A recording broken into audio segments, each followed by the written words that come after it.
কপির ডাঁটি দিয়ে এরকম যদি একটা সবজির রেসিপি থাকে তাহলে আর কিছুই লাগবে না। এই রেসিপিটা দিয়েই তোমরা এক থালা ভাত খেয়ে নিতে পারো।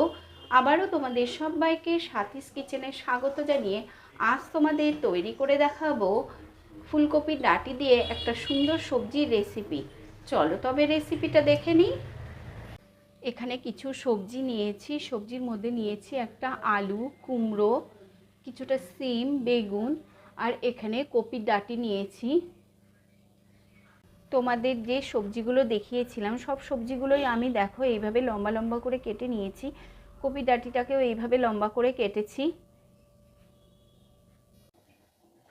কড়াইতে সামান্য পরিমাণে তেল দিয়ে দেব।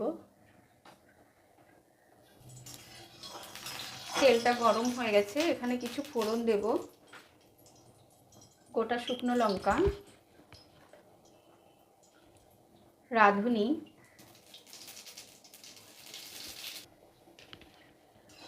খুব সুন্দর একটা গন্ধ ছেড়েছে। আলু দিয়ে দেব।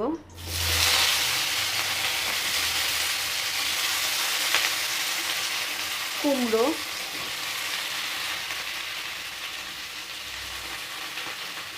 সিম, বেগুনটা আমি পরে দেবো, এখনই দেবো না।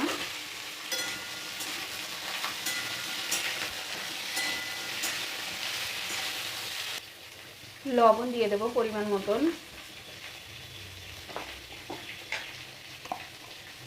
হলুদ,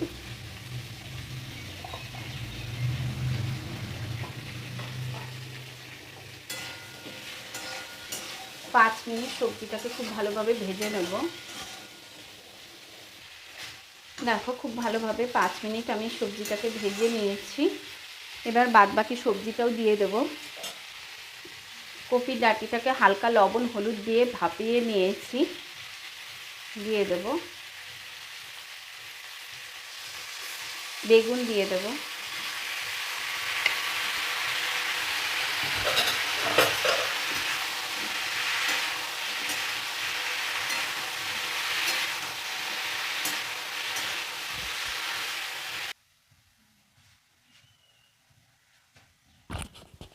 খুব ভালোভাবে সবজি মেশানো হয়ে গেছে। আমি এবার সবজিটাকে 5 মিনিটের জন্য ঢেকে দেব।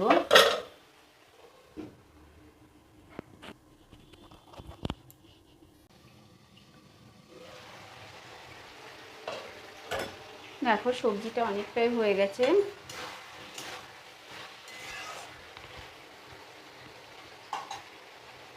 কাঁচা লঙ্কা কুচি দিয়ে দেব, চিড়ে রেখেছিলাম।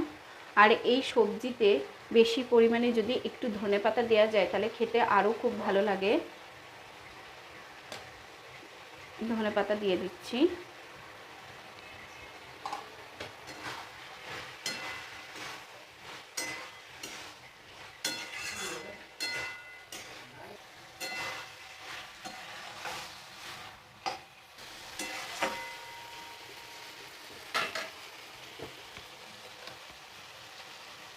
সামান্য পরিমাণে চিনি দিয়ে দেব। তৈরি হয়ে গেছে। আমি এখন একটা পাত্রে নামিয়ে নেব। এখানে আর কোনো মশলা ব্যবহার করব না। এতেই সবজিটা খেতে খুবই টেস্টি হয়। তোমরাও পারলে একবার এইভাবে তৈরি করে খেতে পারো। তৈরি হয়ে গেছে দেখো আমাদের ফুলকপির ডাঁটি দিয়ে একটা সুন্দর টেস্টি সবজি রেসিপিটা তোমাদের যদি ভালো লেগে থাকে অবশ্যই একটা লাইক কমেন্ট করে পাশে থাকার অনুরোধ রইল। আজ এ পর্যন্ত, আবারও আসবো অন্য কোনো রেসিপি নিয়ে।